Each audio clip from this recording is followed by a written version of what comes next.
रामचंद्र भगवान की जय, उमापति महादेव की जय, पवन सुत हनुमान सर्व संतन की जय।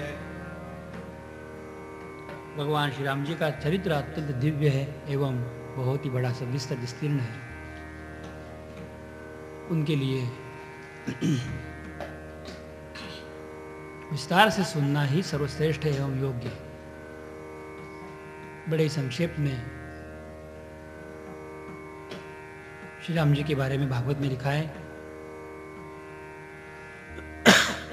उतना ही देखते हुए आगे कथा देखते हैं। बताते हैं चांद्रवंश में जो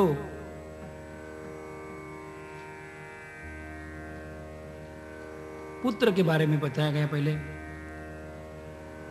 इला और सुद्युम्न, उनके बेटे जो पुररवा हुए, उनसे आगे जाके ये चांद्रवंश की रचना हुई है। ये चांद्रवंश में अनेक प्रकार के राज्य हो चुके हैं। उनमें से गाधी वंश के लिए विशेषत्व से बताया गया है। वहाँ गाधी वंश के राजा और उनकी एक कन्या थी सत्यवती, उनका विवाह रुचिक ऋषियों के साथ हो गए और उन्हीं के वंश में आगे चलकर विश्वामित्र नामक ऋषि पैदा हुए। इनके साथ साथ बताते हैं जमदग्नि भगवान के लिए भी यही कहा गया है। और जमदग्नि ऋषि की पत्नी थी रेणुका और उनके एक सुपुत्र हुए, उनका नाम बताया भागवत में परशुराम। ये भागवत में परशुराम अवतार कहा जाता है।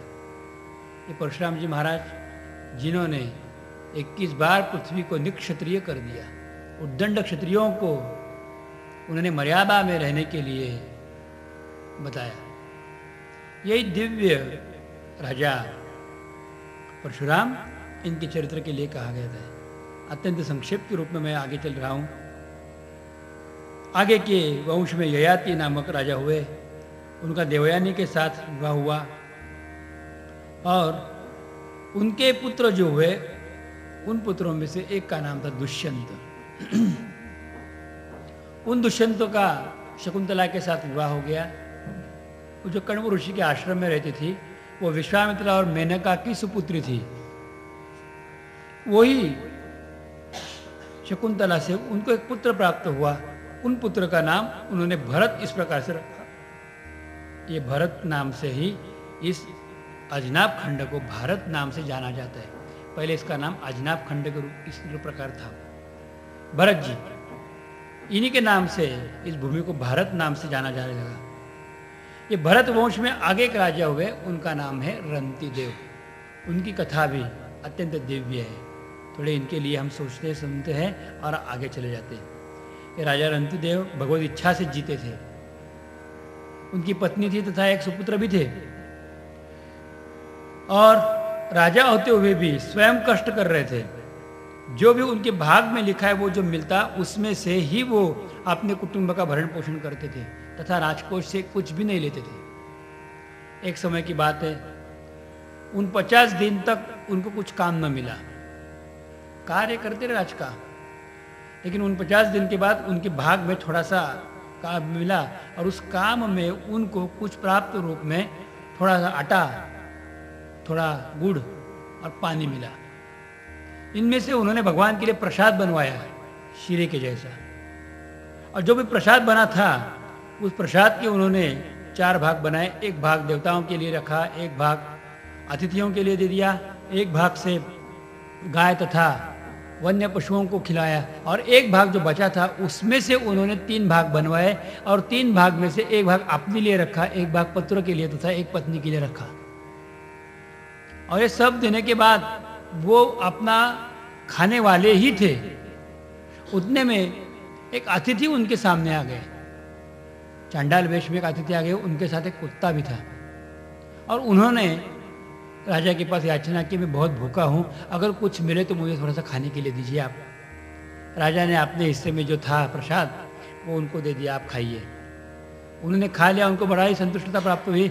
वो कहने लगे, अतिथि कहने लगे कि और थोड़ा मिलता तो बड़ा अच्छा।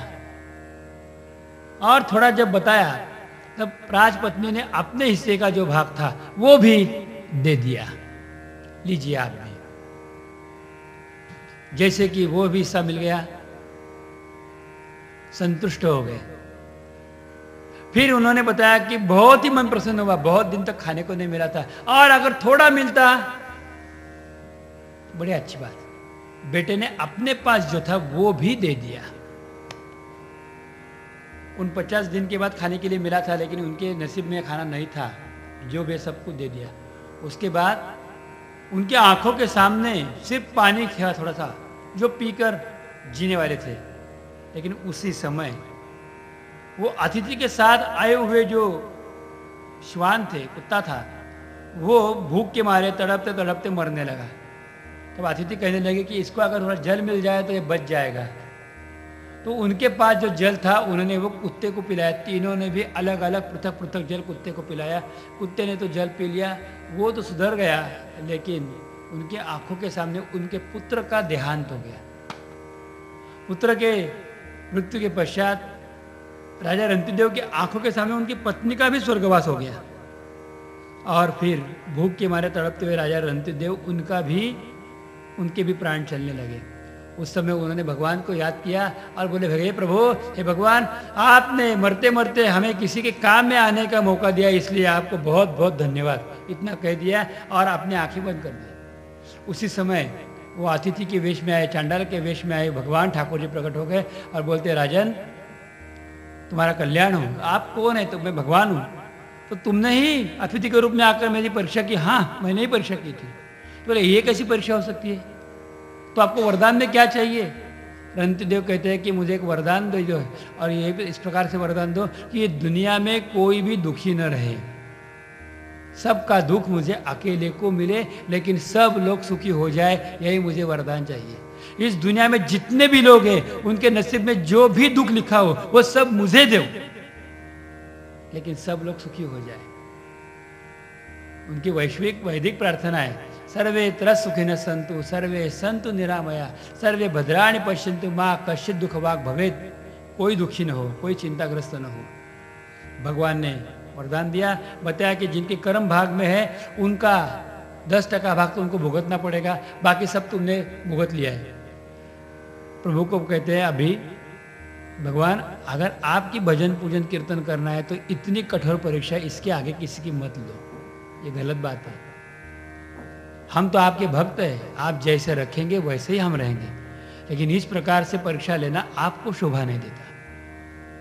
भगवान ने राजा रंतिदेव को वरदान दिया।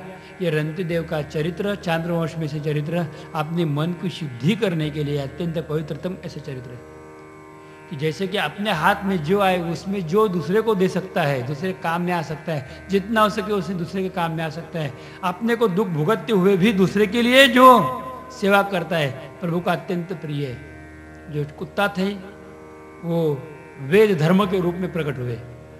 राजा रंतिदेव को आशीर्वाद दिया गया। उनके बच्चे तथा उनकी पत्नी को फिर विद्यमान किया, जागृत हो गई। सब ने मिलकर भगवान की खूब आराधना की। इसके आगे जो वंश चला है उस वंश को पांचाल वंश कहते हैं। पांचाल वंश में आगे बड़ा ही विशेष रूप से प्रसंग बताया गया है।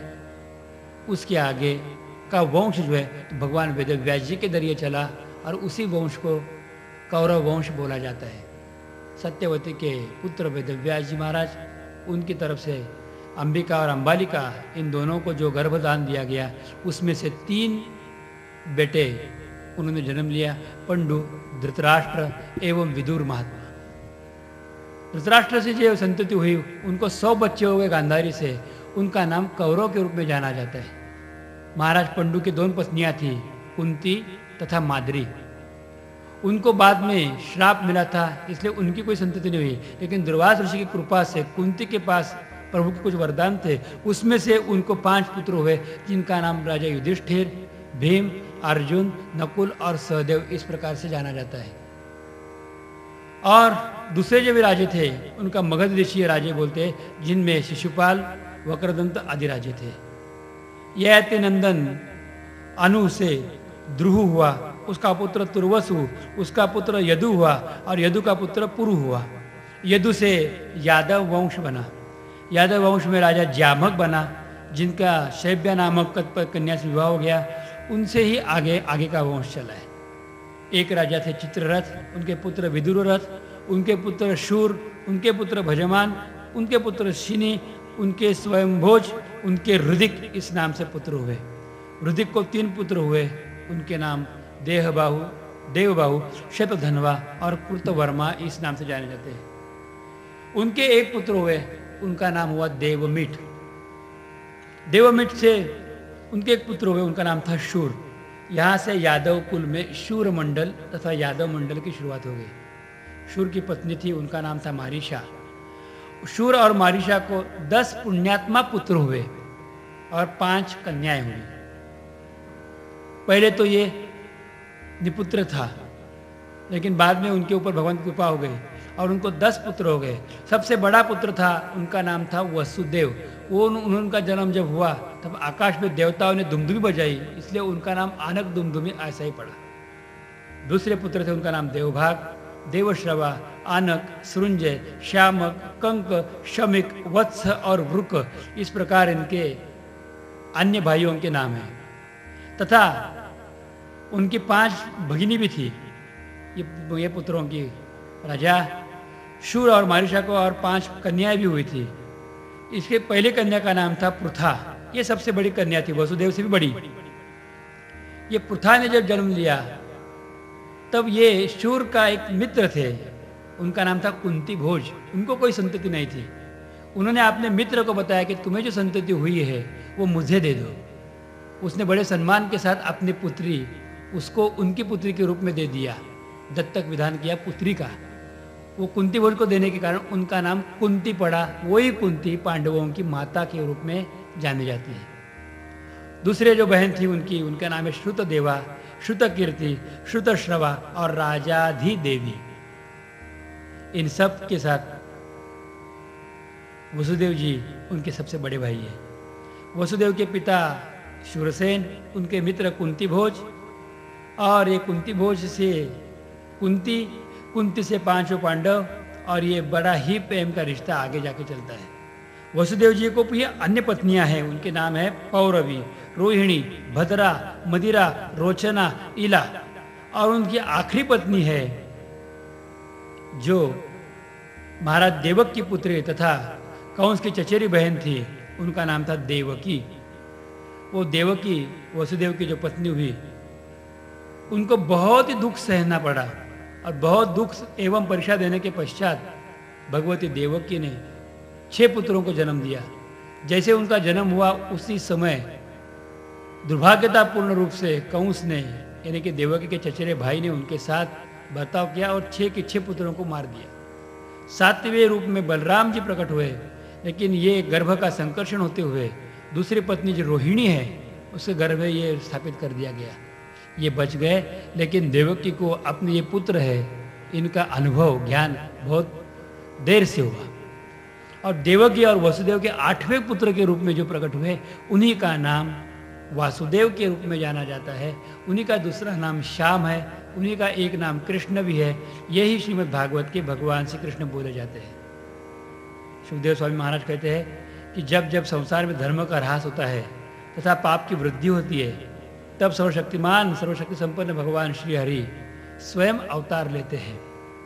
यदा यदेह धर्मस्य क्षयो वृद्धिश्च पात्मनः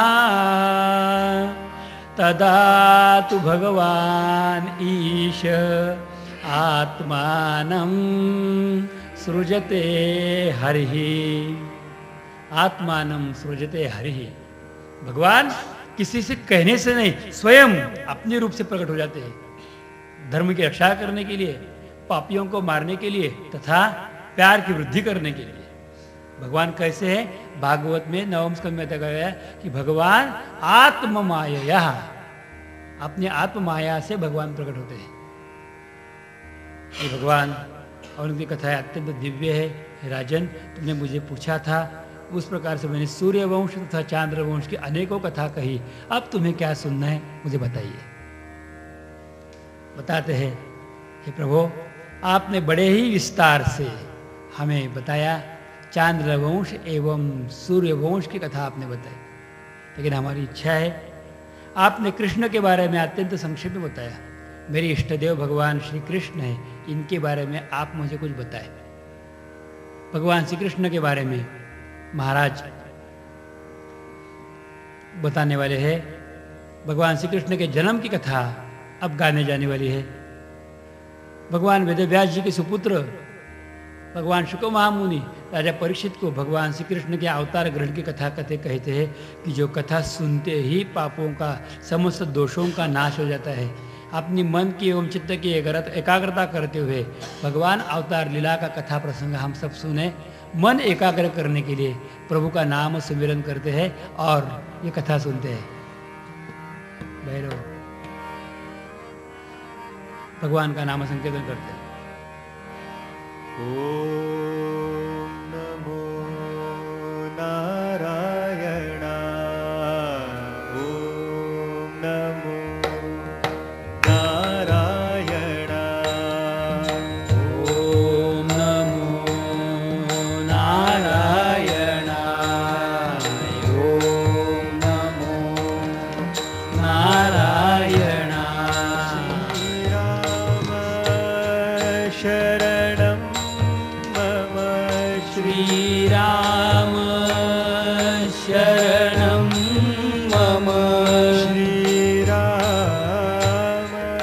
शरणं मम श्रीराम शरणं मम श्रीकृष्ण शरणं मम श्रीकृष्ण शरणं मम श्रीकृष्ण शरणं मम श्रीकृष्ण शरणं मम। ॐ नमो नारायण। ॐ नमो नारायण। ॐ नमो नारायण। ॐ नमो नारायण। श्रीराम शरणं मम राम शरणं मम श्रीराम शरणं मम श्रीराम शरणं मम श्रीकृष्ण शरणं मम श्रीकृष्ण शरणं मम श्रीकृष्ण शरणं मम श्रीकृष्ण शरणं मम। ॐ नमो नारायण। ॐ नमो नारायण। ॐ नमो नारायण। ॐ नमो नारायण।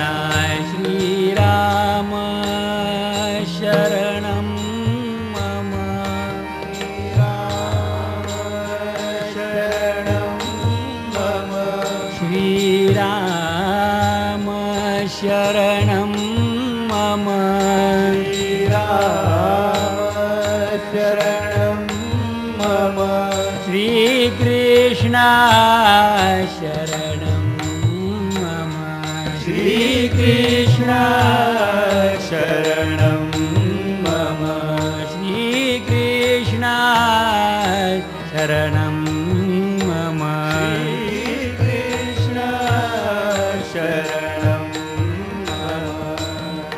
ॐ नमो नारायण। ॐ नमो नारायण। ॐ नमो नारायण। ॐ नमो नारायण। ॐ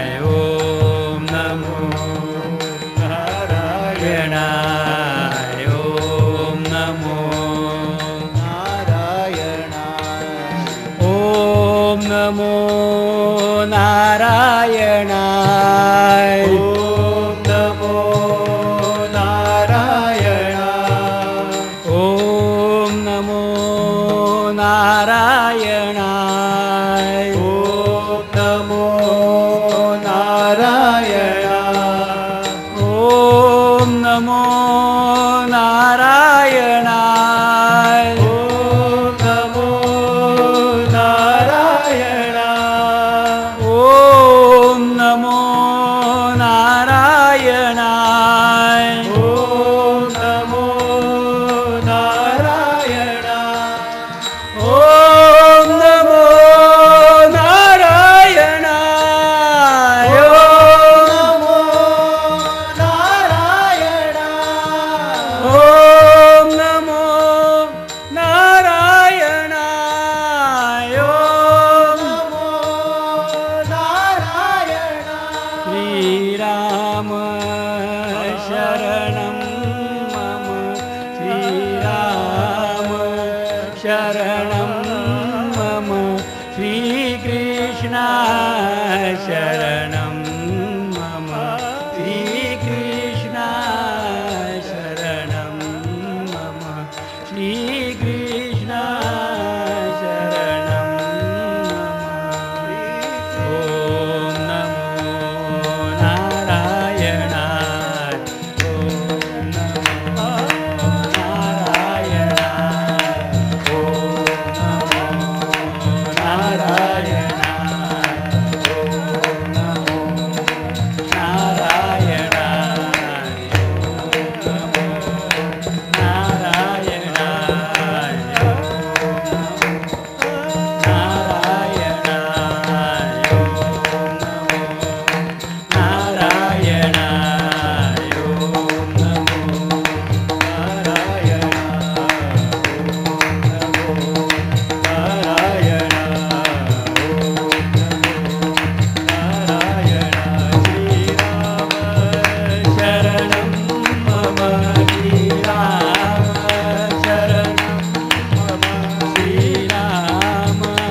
ॐ नमो नारायणाय। ॐ नमो नारायणाय।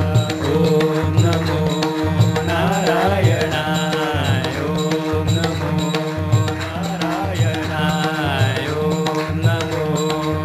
नारायणाय। ॐ नमो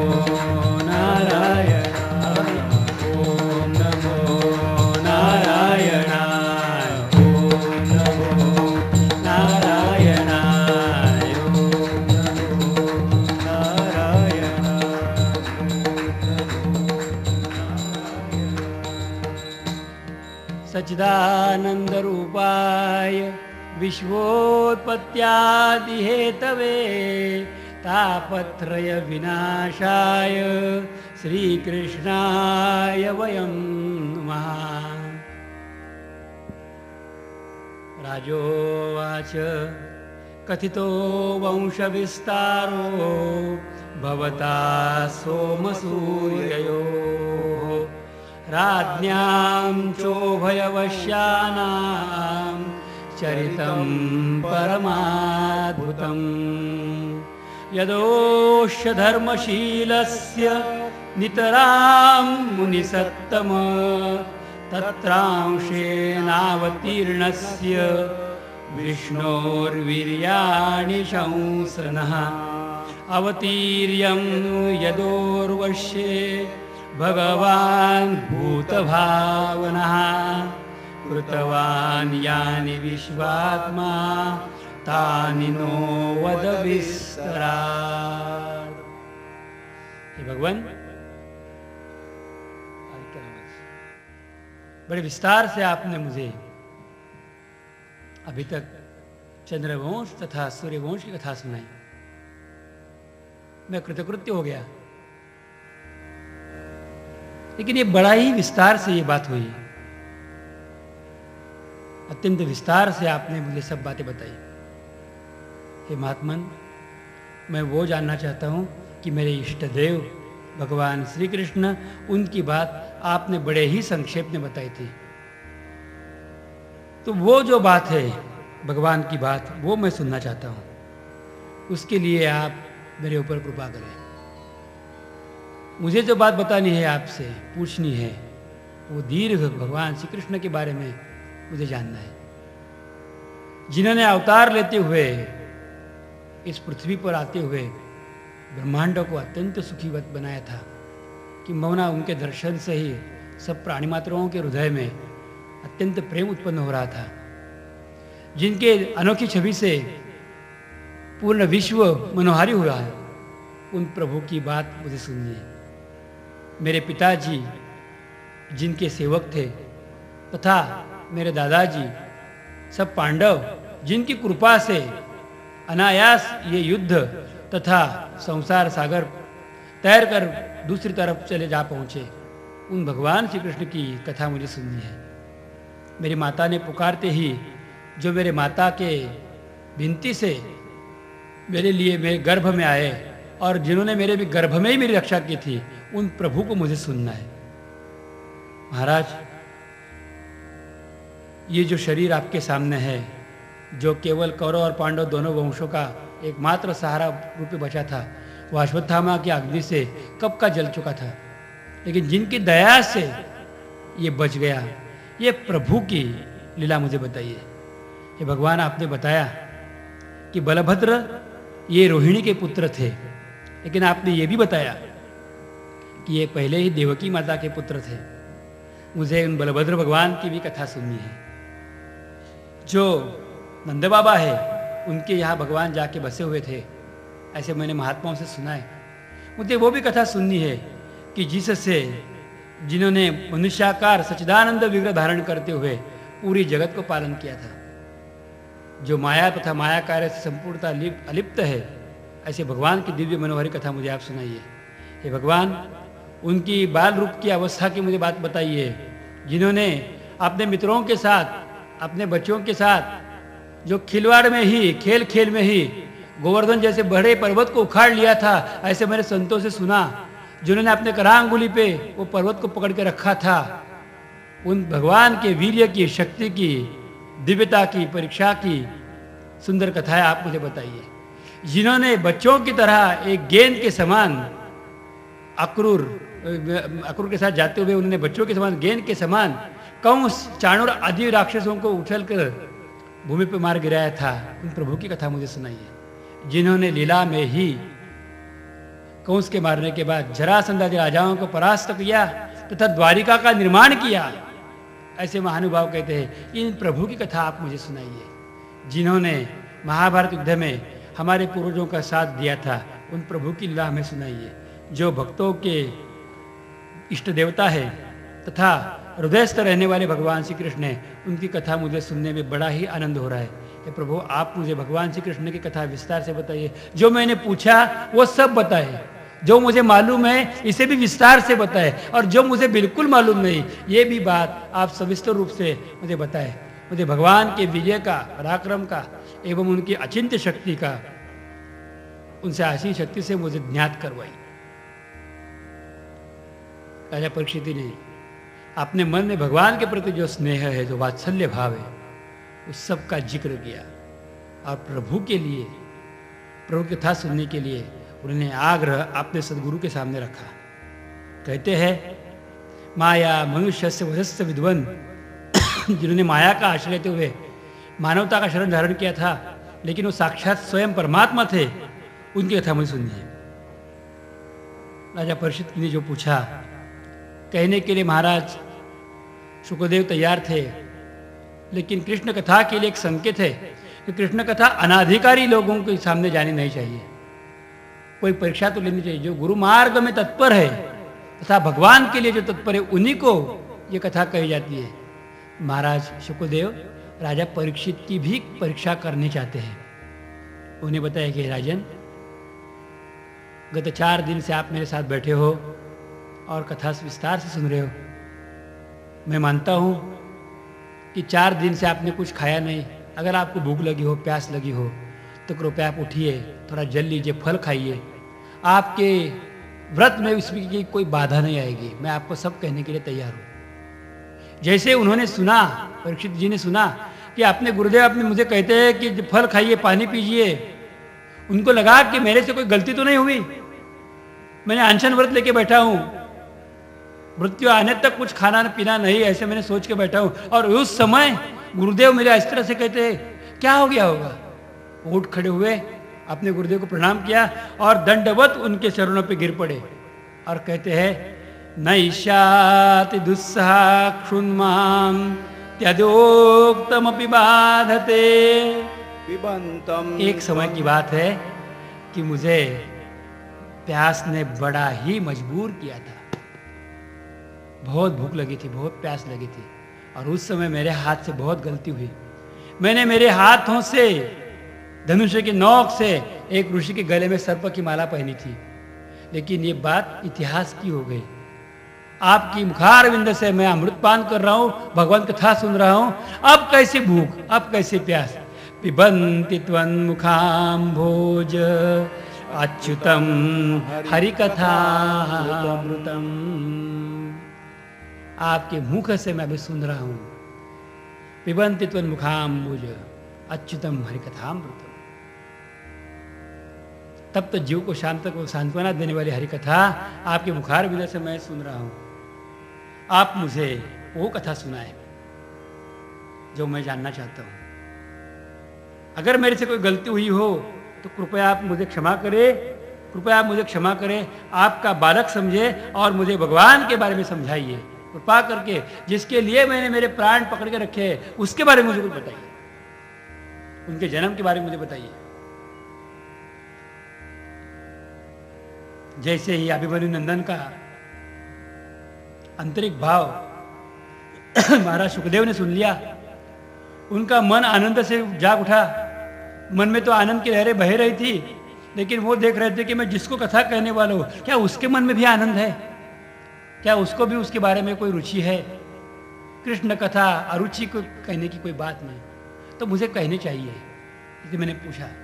अब सुखदेव स्वामी महाराज राजा को कहते हैं कि राजन, तुमने जो जो पूछा है वो सब, जो नहीं पूछा वो भी, जितना मुझे मालूम है वो भगवान के लिए मैं सब तुम्हें बताने के लिए तैयार हूँ।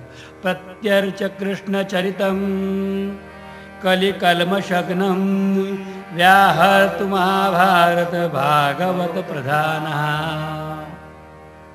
भागवत प्रधान जो कथा है, जो कली दोष को नाश करने वाली कथा है, मैं अभी तुम्हें बताता हूं, ये तुम सुन लो। अब भगवान सुखदेव बिना कोई भूमिका लेते हुए सीधे भागवत कथा शुरू करते हैं। भगवान की कथा के लिए प्रारंभ करते, परीक्षा ले ली। अखिल संतों का कहना है कि अब तक की कथा सुखदेव के द्वारा कही गई, इसके आगे की कथा भगवान स्वयं अपने मुखारविंद से कहने वाले हैं। अभी तक अगर हमने भागवत पढ़ लिया, संहिता भी पढ़ ली, तो अब तक की भाषा अलग है और इस श्लोक के आगे की भाषा बिल्कुल अलग है। समझ में आता है कि ये कथा सुखदेव नहीं कह रहे, बल्कि भगवान स्वयं कह रहे। सुखदेव जी महाराज जी को भगवान का नाम लेते ही समाधि अवस्था प्राप्त होती थी।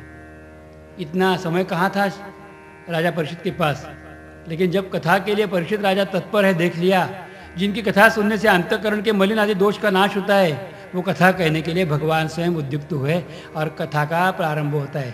अपने मन को एकाग्रता से पूर्वक ये कथा सुनो, भगवान से प्रार्थना करिए कि हे कृष्ण भगवान, आप हम पर कृपा करिए, आपकी कथा समझने की बुद्धि तथा भक्ति हमें प्रदान कीजिए। आपकी कृपा के बिना ना हम कृष्ण कथा सुन सकते हैं, ना हम कृष्ण कथा गा सकते हैं, या कृष्ण कथा जो हो रही है वो समझ भी सकते हैं। अब तक की बात अलग है, इसके आगे की बात भगवान श्री कृष्ण के हाथ में देते हुए आगे कथा कहते हैं। भूमिर्दृप्त नृपव्याज दैत्यानिकशतायुधैः आक्रांता भूरि भारेण ब्रह्माणं शरणं ययो। आक्रांता भूमि भारेण ब्रह्मांडम शरणम देव। उस समय पृथ्वी के ऊपर जिनको राजा कहे जाए ऐसे लाखों राजे जो थे, अपने आप को महाराज कहने वाले जो लोग थे, छोटे छोटे भूमि के छोटे छोटे टुकड़ों को अपना राज मानने वाले राजे एक नहीं तो अनेक लाखों में के रूप में थे। और ये सब पापी थे एवं राक्षस वृत्ति के थे। उनके भार से, उनके पाप से ये पृथ्वी पे ऊपर बहुत भार हो चुका। वो अपने आप उन बोझ से दब सी गई पृथ्वी माता। उनको ये पाप का बोझ सहाने गए उनसे। उन्होंने गौ माता का रूप धारण किया और अपने पुत्र ब्रह्मदेव के पास वो चली गई। और ब्रह्मदेव को वो कहती है, रे पुत्र, मैं पर्वतों का भार सहन कर सकती हूँ, मैं नदियों का भार सह ले सकती हूँ, मुझे समुद्र बिल्कुल भारी नहीं लगता, इतने मुझे एक पापी भारी लगता है। और इस समय तो असंख्य दैत्यों के रूप में ही, असंख्य दैत्य राजाओं के रूप में मेरे ऊपर विचर रहे हैं। सब जगह पाप ही पाप बढ़ गया है। मैं बहुत दुखी हूँ। आपके पिता को अवगत करा दो कि पृथ्वी को बहुत दुख है। भगवती पृथ्वी भगवान विष्णु की पत्नी है। हम रोज बोला करते हैं, विष्णु पत्नीम नमस्तुभ्यम पादस्पर्शम क्षमस्व में। कि पृथ्वी भगवान की पत्नी है, ब्रह्मदेव उनके सुपुत्र है। ब्रह्मदेव को पृथ्वी ने गौ माता के रूप में बता दिया। ब्रह्मदेव ने बताया अपनी माता को कि ठीक है, मैं आपके दुख हरण करने के लिए प्रयास करूंगा। इस समय ब्रह्मदेव ने अनेक देवताओं का साथ लिया। शिवजी भगवान तथा अनेकों देवता उनके साथ आ गए और सब मिलकर गए क्षीर सागर के किनारे, जहां क्षीर सागर के मध्य में ओमकार स्वरूप ज्योति रूप में भगवान विष्णु का निवास स्थान वैकुंठ धाम है। वहां गए और क्षीर सागर के किनारे जाते हुए इन सब ने मिलकर भगवान की स्तुति शुरू की। कैसे की? भागवत में लिखा है, पुरुषम पुरुष सुक्तेन। यह आदि पुरुष भगवान की स्तुति उन्होंने पुरुष सूक्त के द्वारा की। वहां ब्रह्मदेव के मुख से प्रथमतः पुरुष सूक्त का उच्चार हुआ। पुरुष सूक्त से किया। उन्होंने भगवान के लिए अनुभव बताया, आप कैसे हो, हजारों युग धारण करने वाले।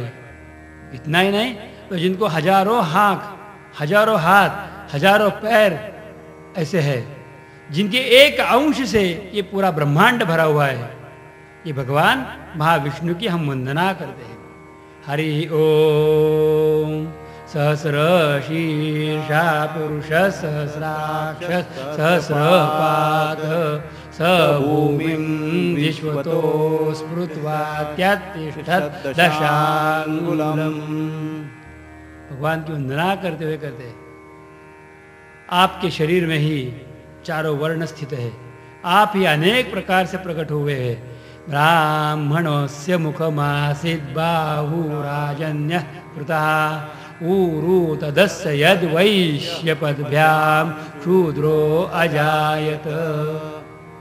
आप ही चंद्रमा और सूर्य के रूप में विद्यमान हो। आप ही हर एक का यजन हो, आप ही हर एक का यज्ञ हो और आप ही हर एक जीवन की फलश्रुति हो।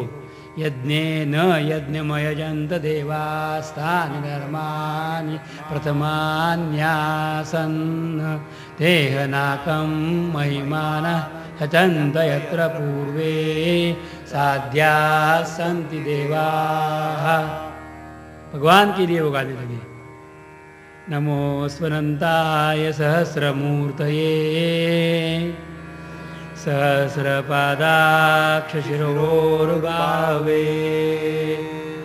सहस्रनाम्ने पुरुषाय शाश्वते सहस्रकोटियुगधारिणे नमः। पुरुषम पुरुष सुक्तेन, भगवान पुरुषोत्तम की सेवा सूक्त के द्वारा। सूक्त एटले स्तुति। स्तुति भागवत में जिसके स्तुति शब्द आता है, स्तुति का मतलब भगवान के वास्तविक स्वरूप का अनुभव करते हुए, उस स्वरूप को अपने हृदय में धारण करते हुए उस स्वरूप का वर्णन करना, जिसका नाम भागवत में स्तुति इस नाम से जाना है। स्तुति का मतलब केवल स्तुति नहीं, केवल मीठी मीठी बात करना नहीं, तो वास्तविक स्वरूप को हृदय में जानते हुए, हृदय में अनुभव करते हुए, उस वास्तविक स्वरूप का अनुभव के साथ वास्तवता से भगवान के साथ उसका उच्चारण करना, उसी का नाम स्तुति इस प्रकार में भागवत में कहा गया है। पुरुष भगवान की, अंतरायी भगवान की, हृदयस्थ भगवान की स्तुति करते हुए ब्रह्मदेव ने अपने हृदय की भावना बताई। कहते कहते उपस्थिते समाहिता, ब्रह्मदेव सबके साथ बैठे थे। देखते देखते ब्रह्मदेव को भाव समाधि लग गई। अरे हजारों साल के पहले, करोड़ों साल के पहले, युगों के पहले जब मैंने पहली बार भगवान को देखा था तो ऐसे ही देखा था। उपस्थिते समाहिता, मैंने ऐसे ही देखा था। जब कोई सृष्टि नहीं थी तब मैंने भगवान को देखा था। उनके हृदयाकाश में भगवान प्रकट हो गए। शंख चक्र गदा पद्म धारण किए हुए भगवान उनकी तरफ देखते हुए मंद मंद मुस्कान कर रहे थे और ब्रह्मदेव के साथ कुछ बात करना चाहते थे। ब्रह्मदेव अपने आप भाव विभोर हो गए और देखने लगे। बहुत समय ब्रह्मदेव ने भगवान की तरफ देखा और बाद में अपना मस्तक भूमि के ऊपर रखते हुए, जैसी आपकी आज्ञा, इस प्रकार से कहते हैं तथ्यम ओम इति, इस प्रकार की भाषा करते हुए उन्होंने अपनी आंख खोली। ब्रह्मदेव के हृदयाकाश में भगवान का दर्शन हुआ और हृदय आकाश में भगवान ने जो बताया वो ब्रह्मदेव अब कहने लगे। प्रभु कहते हैं, हे ब्रह्मदेव, पृथ्वी के ऊपर पाप का बोझ बढ़ गया है, ये कहने के लिए तुम्हें यहां तक आने की कोई आवश्यकता नहीं थी, ये बात मुझे मालूम है। लेकिन एक बात मैं पूछना चाहता हूं उसके पहले कि इतना बोझ बढ़ते तक आप लोगों ने क्या किया। भागवत का प्रारंभ इस प्रश्न से होता है कि पाप बढ़ गया, दुख बढ़ गया, दर्द बढ़ गया, तब तक तुमने क्या किया। कभी सुमिरन किया मेरे नाम का? कभी मुझे पहले पुकारा था? अगर पहले पुकारते तो इस प्रकार की अवस्था तुम्हारे लिए उपस्थित नहीं होती। अगर ये उपस्थित हो चुका है तो पहले तुमने क्या किया है बताओ। ठीक है, अब जो हुआ सो हुआ। मैं मेरे पूर्ण अंश के साथ स्वयं देवकी के 8वें गर्भ के रूप में प्रकट होने वाला हूं तथा मेरे बड़े भैया के रूप में मेरा अनंत शेष प्रकट हो जाएगा। आप सभी देवता, आप अपने अपने अंश, अंशांश तथा पूर्णांश से जहां मिले वहां जगह ले ले और मेरी लीला में आप सब समाविष्ट हो जाए। सबका उद्धार मैं करूंगा, पापियों का मार कर और आप भक्तों का तार कर, दर्शन देकर उद्धार करूंगा। सबके उद्धार के लिए मैं आने वाला हूं। इस प्रकार भगवान ने बता दिया। ब्रह्मदेव ने यह सब बात बताई। अनेकों देवताओं को प्रति आनंद हुआ। आनंद के मारे वो सब भाव विभोर हो गए। लेकिन किसने सुना? हृदय आकाश में ब्रह्मदेव ने। इसके बारे में अनेक संतों ने व्याख्या की है कि भगवान की भाषा समझने के लिए वृत्ति तदाकार एवं ब्रह्मकार होनी चाहिए। जब तक मेरी वृत्ति अंदर से ब्रह्मकार नहीं होती तब तक भगवान की आवाज मैं नहीं सुन सकता। लोग कहते कि भगवान बोलते तो हमें क्यों नहीं सुनाई देता? भगवान की आवाज सुनने के लिए कान की आवश्यकता नहीं, हृदय की आवश्यकता है। जिनका हृदय इतना तरल हो गया वही भगवान प्रभु की आवाज सुन सकते हैं। ब्रह्मदेव ने सुनाई और बताई। संत सुनते हैं, हम बताते हैं। हमने विश्वास रखना चाहिए, उसके साथ साथ हमने काम करना चाहिए। आप कहते हैं शूर मंडल तथा मथुरा मंडल की बात। उस समय शूर मंडल और मथुरा मंडल में बहुत ही लड़ाई होती रहती थी। दोनों आपस में बहुत झगड़ा करते थे। इसलिए इन दोनों में से झगड़ा कम करने के लिए एक राजकीय विवाह का आयोजन किया गया। शूर मंडल के एक पुत्र वसुदेव और मथुरा मंडल के राजा उग्रसेन, उनके छोटे भाई, उनका नाम था देवक। देवक की कन्या देवकी के विवाह वसुदेव के साथ करने का सुनिश्चित तय हुआ। देवकी छोटी थी तथा महाराज उग्रसेन के सुपुत्र महाराज कंस की, युवराज कंस की बहन थी। उनको अपने छोटी बहन के ऊपर बहुत नाच था, बहुत ही प्यार था। उनकी लाडली बहन थी। हमेशा उसको वो चिढ़ाते थे। तेरी शादी में मैं खूब नाचूंगा कहते थे, तेरी शादी में मैं आनंद लूंगा कहते थे। और वसुदेव कंस के अच्छे मित्र भी थे, दोस्त भी थे। ये एक राजकीय विवाह तय हुआ था और उस विवाह में उनकी बहन देवकी का पाणी ग्रहण वसुदेव जी ने करवा लिया। अच्छी तरह से धूमधाम से शादी हो गई और शादी होने के उपरांत नए नए दूल्हे को तथा दुल्हन को विदाई देने का समय आ गया। एक बड़ी सी जुलूस निकाला गया और उसमें बड़े ही प्यार से महाराज कंस अपने बहन की विदाई कर रहे थे। अनेकों दास दासी तथा अनेक प्रकार से पर्याप्त धन बहन को कन्यादान के रूप में दिया गया था और स्त्री धन के रूप में वो धन लेके हुए महाराज कंस स्वयं जा रहे थे। दुतरफा अनेकों लोग खड़े थे और वो महाराज कंस की तथा वसुदेव की तथा देवकी का जय जयकार बोल रहे थे, पुष्पों की वर्षा कर रहे थे। छोटी देवकी जिनकी उम्र अभी सिर्फ 8 साल की है, वो पति के बाजू में शर्माती बैठी थी। उनको पता भी नहीं था कि शादी क्या होती है, शादी का मतलब क्या। जुलूस चल रहा है, मजा लग रहा है, लोग नाच रहे, खूब गा रहे हैं, ये भी नाच रही है अपने मन में। अच्छी तरह से जुलूस चल रहा है। उसी समय देवताओं, क्षुद्र जो देवता है जो आकाश में खड़े थे, उनसे ये दृश्य दिखाने गए। कंस अगर इस तरह से अपने बहन को विदा करे और प्यार करे तो उसके हाथ से पाप नहीं होंगे, और अगर उसके हाथ से पाप नहीं होंगे तो प्रभु अवतार नहीं लेंगे। प्रभु ने अवतार लेना चाहिए। इस जल्दबाजी में एक व्योमवाणी का उच्चार हुआ, जिसका नाम व्योमवाणी आकाशवाणी बोला जाता है। और एक आकाशवाणी ने बताया, रे मूर्ख कंस, तू बड़ा ही मूर्ख है और इतने प्यार से अपने बहन को विदा कर रहा है। क्या तुम्हें इस बात की चिंता नहीं? क्या तुम ये बात जानते नहीं? क्या तुम्हें ये बात का पता नहीं? तो हम कहते, सुनो, अरे इसी बहन से प्राप्त होने वाले 8वें गर्भ से तेरी मृत्यु होने वाली है। इसी बहन को प्राप्त होने वाले 8वें गर्भ से तेरी मृत्यु होने वाली है। अस्या स्वाष्टमो गर्भो हंताया वह से बुधा। ये मूर्ख, तू जुलूस निकाल, मजा चख ले, बस थोड़े दिन के लिए मजा आई है। 2 बातें बताई गई, कंस मूर्ख है और दूसरी बात बताई गई देवकी के 8वें गर्भ से। लेकिन यहां नहीं बताया गया कि पुत्र के हाथ से या कन्या के हाथ से, गर्भ के हाथ से। क्या गर्भ किसी को मारता है? लेकिन ये भागवत की भाषा ही कोई अलग है। हमारा गर्भवास चुकाने के लिए हमें उस गर्भ की ही सेवा करनी चाहिए जो देवकी का 8वां गर्भ है। इसीलिए ये शब्द बताए गए कि गर्भ से तेरा उद्धार होगा। और उस समय महाराज कंस को एकाएक अपने आंखों के सामने मृत्यु दिखाई दिया। रे मूर्ख जैसे शब्द निकाले, उसी समय कंस ने देख लिया कि देवासुर संग्राम हो रहा है। प्रचंड देवासुर संग्राम हो रहा है, जिसके बारे में हमने सुबह सुना था। और देवासुर संग्राम में भगवान महाविष्णु ने उसको अपने हाथों से पकड़कर कुचलकर मारा है। उसका नाम उस समय कालनेमी नामक आसुर है और उसी को मारा है इसी बदला लेने के लिए। तो इस समय वो कंस बन के आया हुआ है और उसने देख लिया कि अपने को नीचे गिराते हुए भगवान ने मुष्टि प्रहार करते हुए मुझे कुचलकर मारा। वो गुस्सा मन में आया और वही मुष्टि उसने पकड़ ली, पीछे मुड़ गया और अपने बहन के केस पकड़ लिए और उसी समय वो पकड़ते हुए उसके बाल खींचते हुए उसको रथ के नीचे उसने जोर से जमीन पे उसने उसको ला पकड़ा। उसी समय वो मारने के लिए दौड़ा, तलवार निकाली और अपने बहन को मारने के लिए बोले, इससे अष्टम गर्भ से मैं इसे ही काट डालूंगा। वसुदेव जी महाराज अत्यंत सावध थे। उन्होंने तत्परता से कंस का हाथ पकड़ लिया और बोलने लगे, अरे कंस, ये क्या कर रहे? हे मित्र, आप ऐसे नहीं कर सकते, आप ऐसे कतई नहीं कर सकते।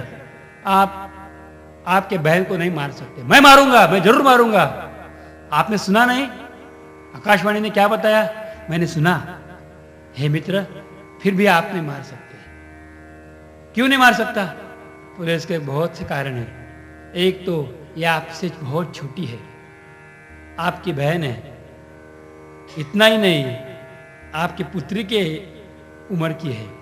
आप इसे कैसे मार सकते हो? आप उसके पिताजी की उम्र के हो, भाई हो, लेकिन उम्र से देखा जाए तो आपकी पिताजी की उम्र से हो। दूसरी बात, ये शादी का प्रसंग है। तीसरी बार, इससे आपसे कोई डर नहीं है, इसके गर्भ से आपको डर है। और चौथी बात यह है कि ये तो बहुत ही दुबली है, इससे आपसे मारने से क्या लाभ? आपकी वीरता के लिए ये शोभादायक नहीं है। कंस की वीरता का उल्लेख किया। कंस के शोभा का उल्लेख किया। आपने जो पराक्रम आज तक किए इसलिए ये लांछनास्पद हो जाएगा। एक तो शादी का प्रसंग, छोटी है और इससे आपको कोई डर नहीं, आपके लिए शोभादायक नहीं। ये 4 प्रकार के कारण बताए। मारने के लिए फिर भी उद्युक्त हुए कंस को बताया कि आप दीनवत्सल हो, ऐसे कैसे मार सकते हो, आप नहीं मारोगे। फिर भी कंस मारने के लिए उद्युक्त हुआ। तब बताते हैं मैं आपको, मेरी तरफ से मैं आपको जबान देता हूं, शब्द देता हूं, आपको इसी से कोई डर नहीं, आपकी कीर्ति को भी कलंक न लगे और आपको मृत्यु से भी कोई डर ना है। ऐसे बीच वाला रास्ता मैं आपको बताता हूं। कौन सा रास्ता है? रास्ता एक ही है कि इससे मुझे जितने भी बच्चे होंगे वो सब मैं आपके हाथ में रखूंगा। मैं बच्चों के लिए उसका पिता नहीं बनूंगा, आपके हाथ में सौंप दूंगा, तब तो चलेगा। कंस ने सुन लिया, उसको मालूम है। एक तो कंस बड़ा ही दुगमुड़ हुआ था, उसको क्या कर रहे हैं वो समझ में नहीं आ रहा था, क्या कर रहे हैं वो समझ में नहीं आ रहा था। उसको सलाह चाहिए थी किसी से, लेकिन सलाह मांगने के लिए सामने कोई था ही नहीं।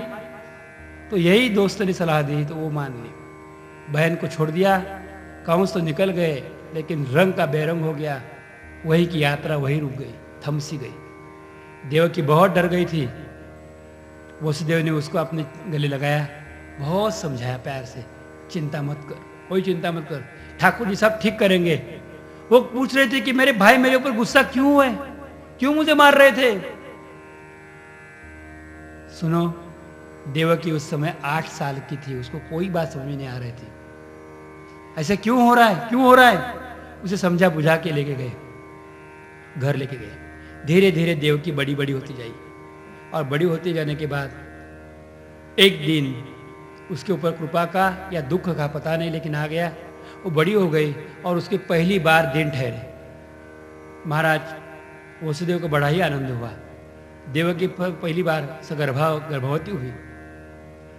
धीरे धीरे धीरे एक सुंदर दिन में उसने एक सुंदर पुरुष बालक को जन्म दिया और वो लड़के को जैसे जन्म दिया उसको बड़ा ही आनंद आया। बड़ा प्यारा सा बच्चा था। वसुदेव जी को भी बड़ा ही आनंद हुआ कि आपने को पुत्र प्राप्त हुई, लेकिन उनको शब्द का स्मरण हुआ कि मुझे जो जो भी पुत्र मिलेंगे वो मैं आपको अर्पित कर दूंगा। वसुदेव ने देवकी को बहुत समझाया और अपने हाथ में वो बालक को ले लिया और हाथ में लेते हुए कंस के पास चला गया और कंस के हाथ में वो बालक सौंप दिया। बताया देवकी से प्राप्त पहला पुत्र मैं आपके सब चरणों में समर्पित करता हूं, बताइए इसका क्या करना। कंस ने देख लिया बच्चे को, बड़ा प्यारा सा छोटा सा बच्चा। कंस के मन में उसके प्रति कोई नफरत नहीं थी, बड़ा प्यार ही था। उसने बताया इससे मुझे कोई डर नहीं, कोई दुख नहीं, इसको लेके जाओ, लेकिन 8वें को मैं छोड़ूंगा नहीं, 8वें को मैं मारने वाला हूं। ऐसे कहते हुए कंस ने अपने हाथ से बच्चा वसुदेव जी के हाथ में दे दिया। वसुदेव ने उसको गले लगाया, मानो खोई हुई संपत्ति उसको वापस मिल गई। दौड़ते दौड़ते चला गया और देवकी के हाथ में गर्भ दे दिया और बोलता है मुझे लगा कि कंस अत्यंत क्रूर है, लेकिन इतना तो क्रूर नहीं, उसने बच्चे को छोड़ दिया। लेकिन ये उनका प्यार, इनका आनंद ज्यादा समय तक टिका नहीं। उनके ऊपर कृपा करने के लिए उनके अपरोक्ष गुरु देवर्षि नारद का आगमन वहां हुआ और नारद ने कंस को बताया, रे कंस तुझे जो मूर्ख बताया वो सच बात है, तुम्हें याद नहीं, तुम कालनेमी नामक असुर हो। अरे भगवान को कुछ नहीं कर सकते, जो मोहिनी के रूप में आए थे वो असल में विष्णु ही तो थे, कभी स्त्री कभी पुरुष, इनका कुछ कहा नहीं था। देखो अगर उल्टी गिनती किया जाए तो 8वें को अगर पहला मान लिया जाए, भगवान का कुछ नहीं कर सकते, तो पहला 8वां हो जाएगा। अगर दूसरे से गिनती शुरू की जाए तो 7वां 8वां हो जाएगा। इस तरह से तुम कैसे भी गिनो, भगवान के बारे में कुछ कह नहीं सकते। मैं भगवान के इतने सानिध्य में रहता हूं, लेकिन फिर भी आज तक मैंने भगवान को पहचाना नहीं, तो तू क्या पहचानेगा? तो मैं क्या करूं? क्या करना ये तुम्हारी मन की इच्छा, मैंने तुम्हें सावध करने के लिए आ गया। इतना कह के महाराज नारद जी देवर्षि वहां से ब्रह्मर्षि नारद निकल गए। कंस को बड़ा ही दुख हुआ। उसने उसी समय आपने मित्रों को बुला लिया, जिसमें अरिष्टासुर है, प्रलंबासुर है, अघासुर है, तृणासुर है, बकासुर है, सबको बुला लिया। राजदंड अपने हाथ में ले लिया। महाराज उग्रसेन को बंदी बनाया। कंस ने अपने मित्र तथा वसुदेव एवं देवकी को भी कारागृह में बंदी बनाया। और उसी क्षण कारागृह में जाने के लिए कंस आ धमका। वहां माता देवकी बच्चे को दूध पिला रही थी, स्तनपान करा रही थी। वहां जाके उसने पैर पकड़ ले बच्चे के, खींच लिया। देवकी बोली, भैया क्या हो गया, आपने क्यों मार रहे हो, क्यों मार रहे हो? तो कुछ भी सुना नहीं और बताया देवताओं का कोई भरोसा नहीं, मैं किसी के ऊपर विश्वास रखने वाला नहीं। ऐसे सोचते हुए हाथ में बालक को पकड़ लिया और हवा में जोर जोर से घुमाते, चक्कर काटते काटते बालक को जो जोर से फेंक दिया, उसी क्षण कारागृह के दीवार पर वो बालक जोर से जा धमका और उसमें फट कर मर गया। कारागृह के दरवाजे पर एक ठप्पा सा हो गया, एक बालक की मृत्यु। वसुदेव एवं देवकी को बहुत दुख हुआ। क्या सहना पड़ता है दिन रात आंखों के सामने देखना, ये मेरा बालक, ये मेरा बालक, ये मेरा बालक मर गया। एक मरा तो ठीक दूसरा, तीसरा, चौथा, पांचवा और छठा, 6 बालक इसी प्रकार कंस ने मार दिए। 7वीं बार देवकी के उदर में जब गर्भ रहा तब जाके कंस को भी डर हो गया। अब 7वीं और 8वीं बार बहुत सावध रहना चाहिए। उसने कारागृह की दीवारें और मजबूत कर दी। उसी समय भगवान प्रभु ने अपनी माया को बुलाया और माया को बताया कि मेरे बड़े भाई के रूप में मेरा ही शेष अनंत जा रहा है, आप जाइए, आप गोकुल में जाइए। वहाँ कंस के भय से मेरी एक माता जिनका नाम रोहिणी वहाँ रहती है। आप पहले कारागृह में जाइए और माता देवकी के उदर से मेरे भाई का गर्भ वहां से निकाल लीजिए और निकालने के बाद वो ही गर्भ मेरी दूसरी माता जो है, वो दूसरी माता के पेट में वो गर्भ रख दीजिए। लेकिन ये कैसे हुआ, किस प्रकार से हुआ, ये किसी को समझ में नहीं आना चाहिए।